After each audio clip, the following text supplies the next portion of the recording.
Sorry about this, but I'm going to begin by asking you to solve a math problem, a real-life math problem. Two women and one man are on the ground floor of an office building waiting for the elevator to take them up to the fourth floor. While waiting, one of the women decides that she really should take the stairs instead because the exercise would be good for her. The elevator arrives empty and makes no stops on the way to the fourth floor.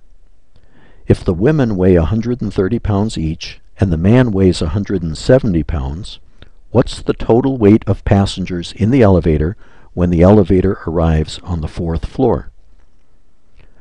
If you answered 300 pounds, you did okay with the math part of the problem, but I'm afraid you failed the real-life part. The correct answer is 430 pounds. Why? Because the woman who decided she should take the stairs took the elevator anyway. You see, in real life, deciding doesn't necessarily mean doing. There's a great disconnect between intention and behavior. We use our intelligence to figure out what we should do, but then we often don't do it. We usually think about poor follow-through as a harmless and amusing aspect of human nature. But if you actually look at what it costs us, poor follow-through is not exactly a laughing matter. The failure of people to consistently do what they know they should do is an enormous obstacle to the health and productivity of individuals, businesses, organizations, and society as a whole. Look at health, for example.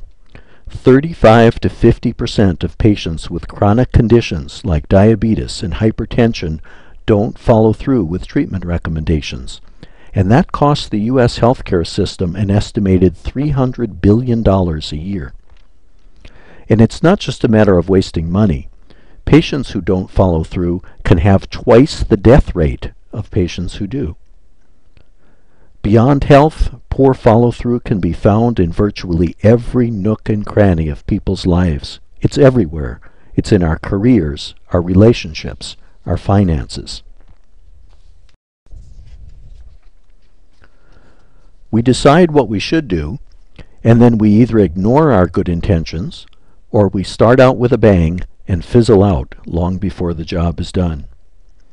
Our businesses spend billions of dollars each year to send their top people to expensive workshops and seminars to learn better ways of doing things. When the training is over, participants are usually pumped. They say they can hardly wait to apply what they've learned. But apparently, many are still waiting. One expert estimates that up to 87 cents of every dollar spent on training is wasted due to poor follow-through. If people actually did what they intended to do, there would be a phenomenal increase in the real value of training.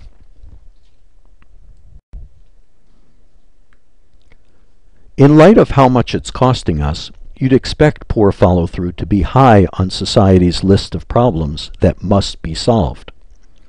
But poor follow-through apparently isn't a sexy enough problem to capture society's attention. Even in healthcare, where the benefits of solving the problem would be huge, for every $1 million we invest in research to figure out what people should do to improve their health, we probably spend less than $1 trying to figure out how to get people to actually do what they've already decided they should do. What's more, what little we do invest, we typically invest in trying to solve the wrong problem. We're like the intoxicated fellow who lost his keys where it was too dark to find them, so he crossed the street to look for them where it was light. We take poor follow-through as an indication that people need more information about what they should do. So we give them more information, and if more doesn't work, we give them more yet. But the truth is, most people who don't follow through already have enough information.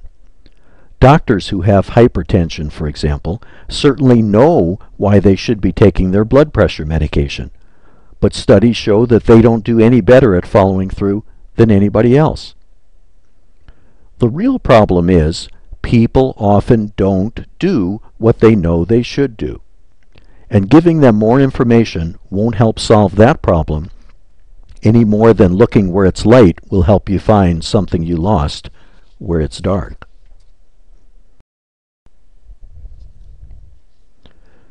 There is one industry that gets it. It's the marketing industry. They not only understand poor follow-through, they use it against us. They make money, lots of money, by betting that we won't follow through. What's more, they count on us to be oblivious. They know that no matter how many times we fail to follow through, we'll still expect to follow through the next time. So what causes poor follow-through? My colleague Pete Greider and I spent several years trying to find out why so many good intentions bite the dust. We interviewed hundreds of people from all walks of life, and we reached a surprising conclusion. Although we typically think of poor follow-through as signifying a flaw in character, the real root cause of poor follow-through is a flaw in the very way the human mind is designed. The reason there's a disconnect between intentions and behavior is because they were never connected in the first place. There's no hard wiring, no built-in mechanism to guarantee that our intentions will actually control our behavior. It's obvious that we humans were designed to conduct the business of living by relying on intelligence rather than instincts and reflexes. In fact, we're magnificently equipped to figure out what we should do to make our lives as good as they can be. But there's a problem, and it's a whopper. The equipment does only half the job.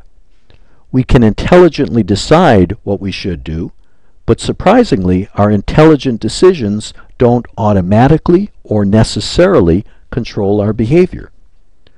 You can intelligently decide, for example, to get more exercise, or clean the garage, or spend less money on gadgets, or be a better parent, or a better boss, or drink more water, or schedule a colonoscopy, and then not do it. The truth is, our behavior is often influenced more by what we feel at the moment than by what we intelligently decide. That's because along with a super smart modern guidance system that points the way is a much more primitive, I want it now kind of guidance system that still has a grip on the steering wheel. That's why you can swear off junk food at 4 o'clock and be eating some by 5.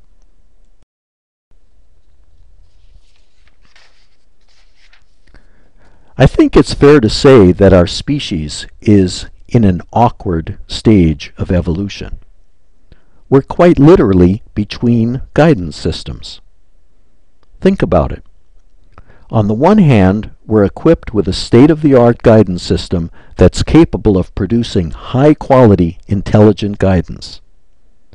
On the other hand, we have a primitive feeling-based guidance system that often urges us to behave in ways that are contrary to our best interests.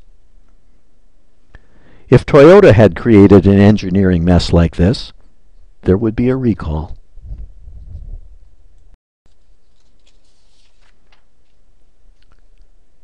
But being between guidance systems isn't our only problem.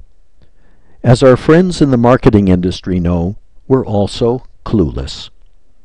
Although the equipment clearly doesn't work the way we assume it does, we just keep assuming it will work the next time.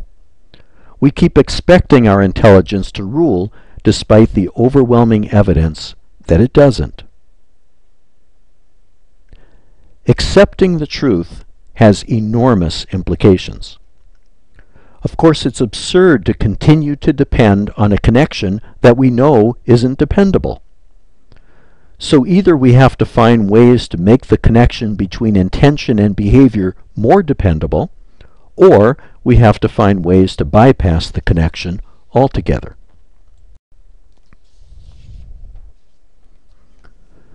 One way to make the connection more dependable is to use what Pete Greider and I call the follow-through formula.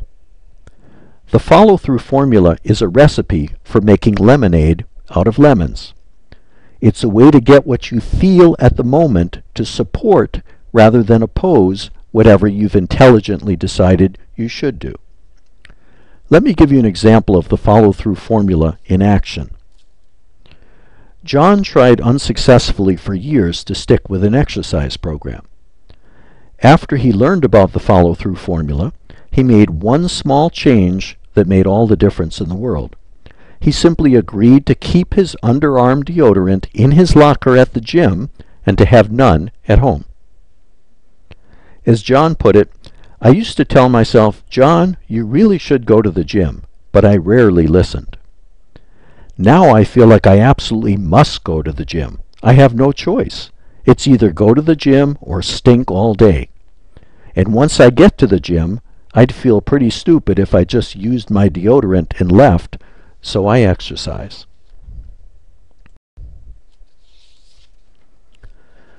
Another way to improve the connection between intention and behavior is to use technology to make up for what the mind fails to do on its own.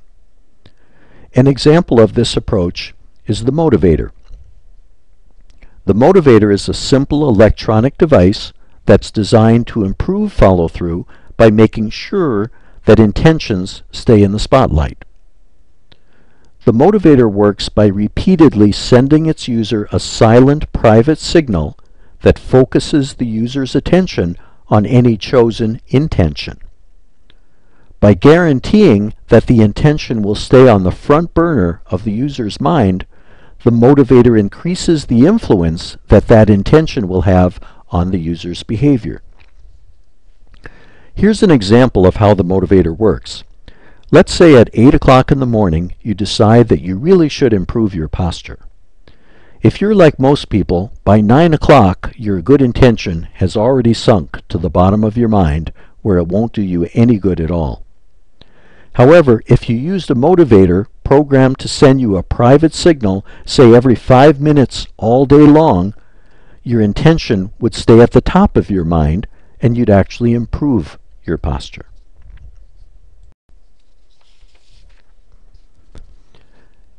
Engineers take gravity into account when they design buildings and bridges because gravity is a fact of life. The Great Disconnect is also a fact of life, and it's about time we started taking it into account in designing virtually every aspect of our lives. Take safety, for example. We already know that people who intend to be careful will at times be careless. So shouldn't we tell our engineers that it's no longer okay to design machines and environments that are safe only if used in accord with the accompanying safety instructions?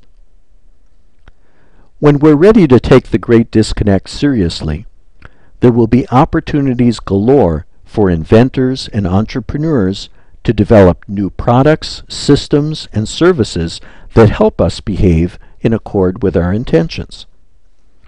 Shouldn't our cars, for example, guarantee that our good intentions will rule?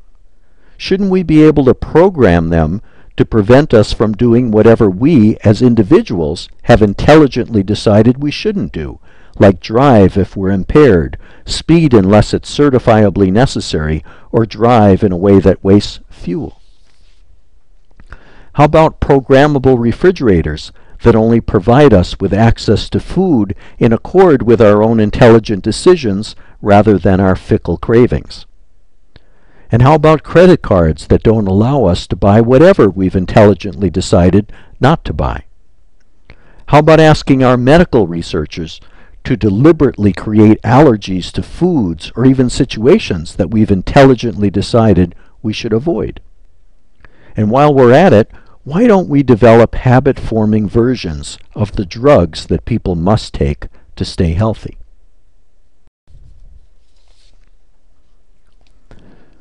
We routinely ask our alarm clocks to force us to wake up at a time we intelligently choose. If we take the Great Disconnect seriously, I believe we can find all kinds of ways to give people the opportunity to register their intentions and then essentially be forced to behave in accord with them.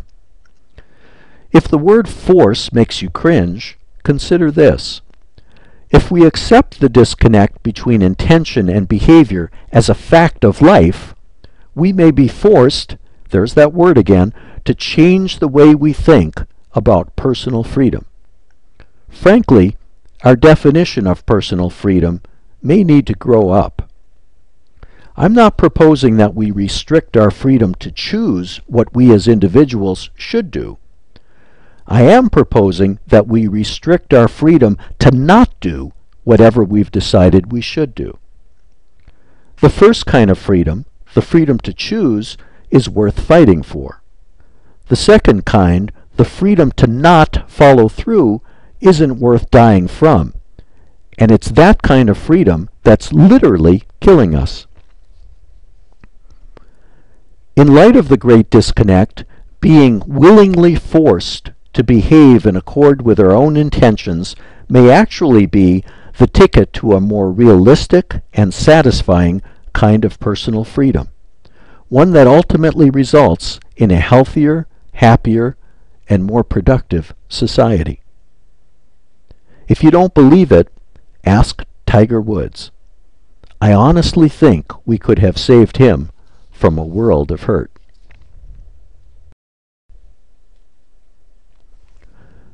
We can only be as good as we can be if we face our limitations and use our ingenuity to find a way around them. We developed microscopes and telescopes because we accepted the fact that our eyes alone would take us only so far. And we did the same with flying. We can now fly in airplanes not because we ignored our physical limitations, but because we accepted them. We moved forward only when we stopped flapping our arms and started using our ingenuity instead. I have no doubt that we have the smarts to figure out how to follow through despite the mind's limitations. But first we have to accept as a fact of life that the equipment we came with does a lousy job of connecting our intentions to our behavior. Until we accept the truth, we'll just be flapping our arms and trying to fly. Thank you.